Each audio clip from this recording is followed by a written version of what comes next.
प्रश्नावली 1.3 का हमारा क्वेश्चन नंबर 3 है। कह रहा है कि सिद्ध कीजिए कि निम्नलिखित संख्याएं अपरिमेय संख्याएं। हमें जो पहली संख्या दी हुई है वो है 1/√2। तो मान लेते हैं कि 1/√2 जो है वो अपरिमेय ना होकर क्या है, परिमेय संख्या है। तो माना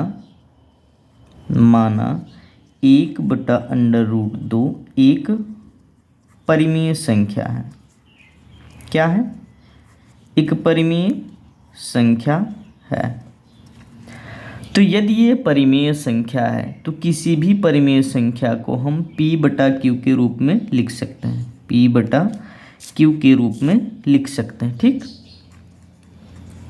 p/q के रूप में लिख सकते हैं। तो 1/√2 को हम p/q के रूप में लिख सकते हैं, जहाँ पर q हमारा कभी भी 0 नहीं हो सकता। ठीक, और p और q दोनों क्या होंगे, पूर्णांक होंगे। दोनों क्या होंगे, पूर्णांक होंगे। और इनका जो HCF होगा, p और q का जो HCF होगा वो क्या होगा, 1 होगा। ठीक, अब यहाँ जो है p/q के रूप में 1/√2 को हम लिख सकते हैं, लिखे हुए हैं। ठीक, तो हम क्या करते हैं, तिरछा गुणा कर लेते हैं इनका। क्या कर लेते हैं, तिरछा गुणा कर लेते हैं। तो अंडर रूट का गुणा p में होगा तो क्या हो जाएगा, √2p। √2 का गुणा होगा p में तो क्या हो जाएगा, √2p। और q का गुणा 1 में होगा तो ये q बनेगा। ठीक, ये हो गया। तो हम √2 को इधर ही रखते हैं, p को उधर भेजते हैं तो इधर गुणे में उधर हो जाएगा भाग में। तो क्या हो जाएगा, q/p। √2 जो है हमारा किसके बराबर आया, वो आया हमारा q/p के। किसके बराबर आया, q/p के। तो ये q/p जो है, q/p एक परिमेय संख्या है। क्या है, एक परिमेय संख्या है। q/p एक परिमेय संख्या है। लेकिन क्या √2 भी एक परिमेय संख्या है? नहीं है, √2 एक परिमेय संख्या नहीं है, ये बात हमको पता है। ठीक, किसी भी अभाज्य संख्या के ऊपर अगर अंडर लगा हुआ होता है, हम इसके पहले भी √2 √5 को अपरिमेय सिद्ध कर चुके हैं, तो हमें एक पक्का पता है कि √2 जो है वो क्या है, अपरिमेय संख्या है। √2 एक अपरिमेय संख्या क्या है, एक अपरिमेय संख्या है। एक अपरिमेय संख्या है। तो परिमेय अपरिमेय संख्या दोनों बराबर हो नहीं सकती, इसलिए जो √2 है वो कभी भी, √2 हमारा कभी भी q/p के बराबर नहीं होगा। q/p के बराबर नहीं होगा। ठीक, तो अतः हमारा ये जो मानना है कि 1/√2 एक परिमेय संख्या, ये क्या है, गलत है। अतः हमारा मानना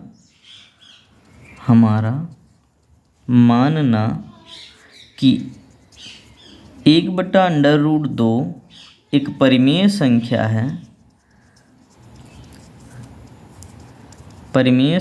है, ये क्या है, गलत है। ठीक, तो इसलिए हमारा जो 1/√2 जो होगा वो क्या होगा, अपरिमेय ही होगा। क्या होगा, अपरिमेय संख्या है। ठीक, अपरिमेय संख्या। ये तो रहा हमारा पहला वाला। ठीक, ये सिद्ध हुआ कि ये क्या है, ये अपरिमेय संख्या है। दूसरा क्वेश्चन क्या है हमारा, √5। दूसरा क्वेश्चन क्या है हमारा, 7√5। क्या है, 7√5। दूसरा जो है हमारा वो है 7√5। इसको क्या करना है, सिद्ध करना है कि ये अपरिमेय संख्या है। सिद्ध करना है कि ये अपरिमेय संख्या, तो हम मान लेते हैं कि ये परिमेय संख्या ही है। माना 7 अंडर रूट 5 जो है वो क्या है, परिमेय संख्या है। क्या है, परिमेय संख्या है।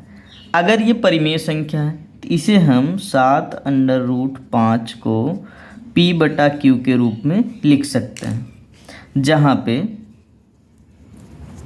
पर Q कभी भी 0 नहीं होगा। P और Q दोनों क्या होंगे, पूर्णांक होंगे। ठीक, P और Q दोनों पूर्णांक होंगे और P और Q का जो HCF होगा, हमारा HCF होगा वो क्या होगा, 1 होगा। ठीक, P और Q का HCF 1 होगा। तब हम ये रूल इसमें लगाते हैं। ठीक, तो ये 7 अंडर रूट 5 जो है, अंडर रूट 5 को हम इधर ही रखते हैं, 7 को उधर भेजेंगे तो ये भाग में हो जाएगा, P बटा 7Q। क्या बन जाएगा, P बटा 7Q। अब आपको पता है कि P बटा 7Q P बटा Q ही है।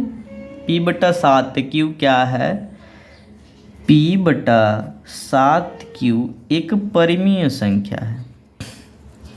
क्या है, परिमेय संख्या है, परिमेय संख्या है।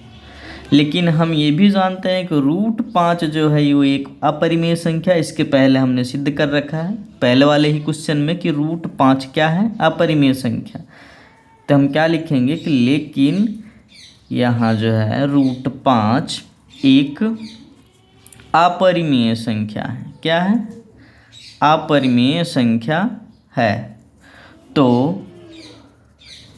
रूट 5 जो है वो कभी भी बराबर नहीं होगा P बटा 7Q के। मतलब एक परिमेय संख्या, एक अपरिमेय संख्या कभी भी परिमेय संख्या के बराबर नहीं होगी। ठीक, एक अपरिमेय संख्या कभी भी परिमेय संख्या के बराबर नहीं होगी। इसका मतलब है कि हमने जो मान रखा था, हमने माना था कि 7 अंडर रूट 5 परिमेय संख्या, ये हमारा मानना क्या है, गलत है। अतः हमारा मानना कि 7 अंडर रूट 5 एक परिमेय संख्या है, परिमेय संख्या है, गलत है। क्या है, गलत है। ठीक, गलत है। इसका मतलब ये जो 7 अंडर रूट 5 है वो क्या है, एक अपरिमेय संख्या है। क्या है, एक अपरिमेय संख्या है। ठीक, इसी तरह से हम ये वाला भी सिद्ध करेंगे। हमारे पास कौन सा वाला है, तीसरा वाला है 6 धन अंडर रूट 2। 6 धन अंडर रूट 2, ये 6 धन अंडर रूट 2 एक अपरिमेय संख्या है, ये हमें सिद्ध करना। तो हम मान लेते हैं कि माना 6 धन अंडर रूट 2 एक परिमेय संख्या है। ठीक, परिमेय संख्या है। अगर ये परिमेय संख्या है, 6 धन अंडर रूट 2 अगर परिमेय संख्या है तो इसे हम P बटा Q के रूप में लिख सकते हैं। किसी भी परिमेय संख्या को हम P बटा Q के रूप में लिख सकते हैं, जहाँ पर Q हमारा कभी भी 0 नहीं हो सकता और P और Q दोनों क्या होंगे, पूर्णांक होंगे। क्या होंगे, दोनों क्या होंगे, पूर्णांक होंगे। और P Q का हमारा जो HCF है वो क्या होगा, 1 होगा। ठीक, तो 6 धन अंडर रूट 2 अगर हम P बटा Q के रूप में लिख सकते हैं, तो अब हम क्या करते हैं, 6 को उधर ही भेज देते हैं। अंडर रूट 2 बराबर P बटा Q, अंडर रूट 2 बराबर P बटा Q। ठीक, अंडर रूट 2 बराबर P बटा Q माइनस 6, इधर धन में उधर जाएगा, ऋण में हो जाएगा। ठीक, तो अब ये देखो P बटा Q हमारा क्या है, एक परिमेय संख्या है। P बटा Q हमारा क्या है, परिमेय संख्या। परिमेय संख्या में से किसी भी परिमेय संख्या को घटाओगे तो क्या आएगा, परिमेय संख्या ही आएगी। मतलब P बटा Q माइनस 6 हमारा क्या है, परिमेय संख्या है। अंडर रूट 2 जो है ये हमें पता है कि पूरी तरह से क्या है, अंडर रूट 2 हमारा पूरी तरह से अपरिमेय संख्या है। अंडर रूट 2 हमारा पूरी तरह से अपरिमेय संख्या है। तो हम क्या लिखेंगे, चूंकि p/q-6 एक परिमेय संख्या है, परिमेय संख्या है, ठीक।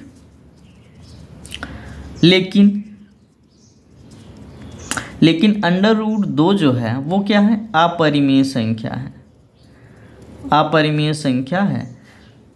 तो परिमेय संख्या और अपरिमेय संख्या कभी भी बराबर नहीं हो सकते, इसलिए अंडर रूट 2 जो है वो कभी भी बराबर नहीं होगा p/q-6 के, p/q-6 के कभी भी बराबर नहीं होगा। इसलिए हमारा मानना जो है, इसलिए हमारा मानना कि 6 धन अंडर रूट 2 एक परिमेय संख्या है, एक परिमेय संख्या है, क्या है वो, गलत है, परिमेय संख्या है, गलत है। हमारा मानना क्या है, गलत है। तो 6 धन अंडर रूट 2, 6 धन अंडर रूट 2 वो क्या होगी, एक अपरिमेय संख्या, अपरिमेय संख्या है, ठीक। अगर हमारा मानना कि 6 धन अंडर रूट 2 एक परिमेय संख्या गलत है ना, तो क्या होगी, वो एक अपरिमेय संख्या ही होगी, ठीक।